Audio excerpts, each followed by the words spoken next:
SM জিন্দাবাদ সংগ্রামী সংগ্রামী সংগ্রামী যৌথ মঞ্চ জিন্দাবাদ। স্পষ্ট করে বলছি ভাই, মেরুদণ্ড বিক্রি নাই, তাই সংগ্রাম থামছে না, থামবে না। স্পষ্ট করে বলছি ভাই, শিরদাঁড়াটা বিক্রি নাই, তাই সংগ্রাম চলছে, চলবে। সংগ্রামী সংগ্রামী সংগ্রামী যৌথ মঞ্চ জিন্দাবাদ। সংগ্রামী সংগ্রামী সংগ্রামী যৌথ মঞ্চ জিন্দাবাদ। স্পষ্ট করে বলছি ভাই, দুর্নীতিহীন নিয়োগ চাই, তাই সংগ্রাম থামছে না, থামবে না। স্পষ্ট করে বলছি ভাই, যোগ্য ছেলের চাকরি চাই, তাই সংগ্রাম চলছে, চলবে। স্পষ্ট করে বলছি ভাই, যোগ্য মেয়ের চাকরি চাই, তাই সংগ্রাম চলছে, চলবে। স্পষ্ট করে বলছি না, রিলে অনশনের বিষয় নয়, আজকে দুটোর পর থেকে শুরু হবে। এখানে রিলে অনশনের কোনো বিষয় নেই, যারা অনশনে বসছেন তারাই লাগাতার অনশনে বসছেন আর কি, তারাই টানা অনশন করে যাবে। আমার নাম ভাস্কর ঘোষ। দাদা, আজকে আপনারা যে রাজ্য সরকারের কাছে যে সময়সীমা দিয়েছিলেন, সেই সময়সীমা শেষ হয়ে গেছে এবং আপনার প্রতিনিধি দল কেউ আসেনি আপনার সাথে দেখা করতে, বা কেউ ডাকেও নি।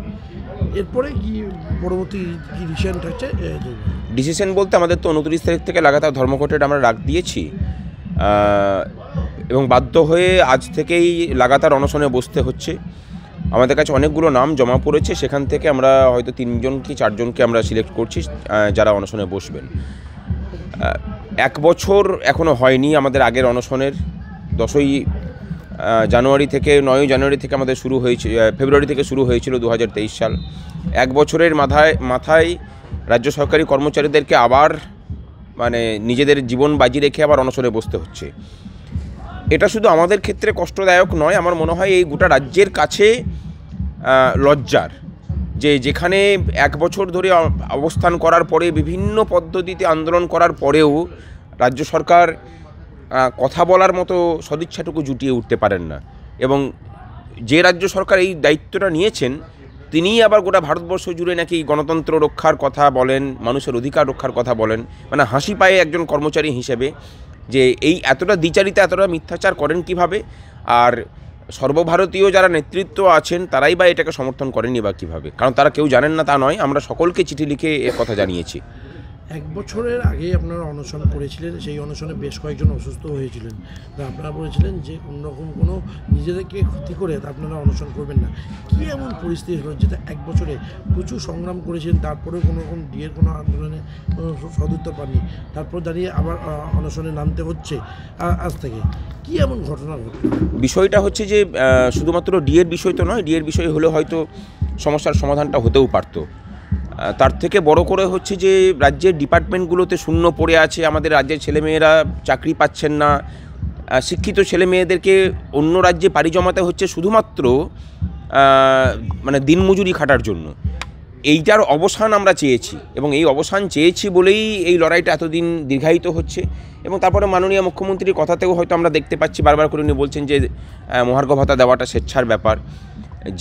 যে কৃতিত্বটা ওনার পালকে যুক্ত হয়েছে বর্তমানে, এই রাজ্যের শিক্ষিত হোক অশিক্ষিত হোক, বিভিন্ন ক্ষেত্রে যারা কাজ করেন তাদের শ্রমের মূল্যমান সবথেকে কম। তার কারণটা হচ্ছে যে এই রাজ্যের সরকারি কর্মচারীরা সবথেকে কম বেতন পান। এই রাজ্যে এমন কোনো সেক্টর নেই যেখানকার কর্মচারীরা সারা ভারতবর্ষের অন্যান্য রাজ্য বলুন বা কেন্দ্র বলুন তার নিরিখে বেশি বেতন পেয়ে থাকে। একমাত্র বিধায়করা কিছুটা হলেও মানে অল ইন্ডিয়া জুড়ে যেসব বিধায়করা আছেন তাদের সমতুল্য হারে বেতন পান। তাছাড়া বাকি সবাই দেশের মধ্যে সবথেকে কম বেতন পাওয়া সেক্টরের মধ্যে পড়ে। এই জায়গাটাতেই আমাদের লড়াইটা এত সহজে যে জয় হবে না সেটা আমরাও জানি, কিন্তু লড়াইটা আমরা ছেড়েও দিচ্ছি না। আজ থেকে কি আপনারা আমরণ অনশনে নামছেন? হ্যাঁ, আমরা মানে লাগাতার অনশন শুরু হবে একদম। এবং 29 তারিখ থেকে যে ধর্মঘটের ডাক দিয়েছেন, সে প্রত্যেকটা সরকারি অফিসগুলো গিয়ে আপনারা মানে নিজেরা গিয়ে একদম মানে? হ্যাঁ, প্রত্যেকটা অফিসে গিয়ে পড়ে আমরা নিজেরা প্রচার করে মানে এর সমর্থনের ধর্মঘট যাতে হয় সেই ব্যবস্থা করা হবে। অনশনে কতজন? অনশনে 14-15 জনের নাম পড়েছে, সেখান থেকে হয়তো 3জন কি 4জন হয়তো বসবেন। পরে পরিস্থিতি দেখে পরে হয়তো সংখ্যা বাড়ানো হবে। আপনার নাম? আমার নাম ভাস্কর ঘোষ।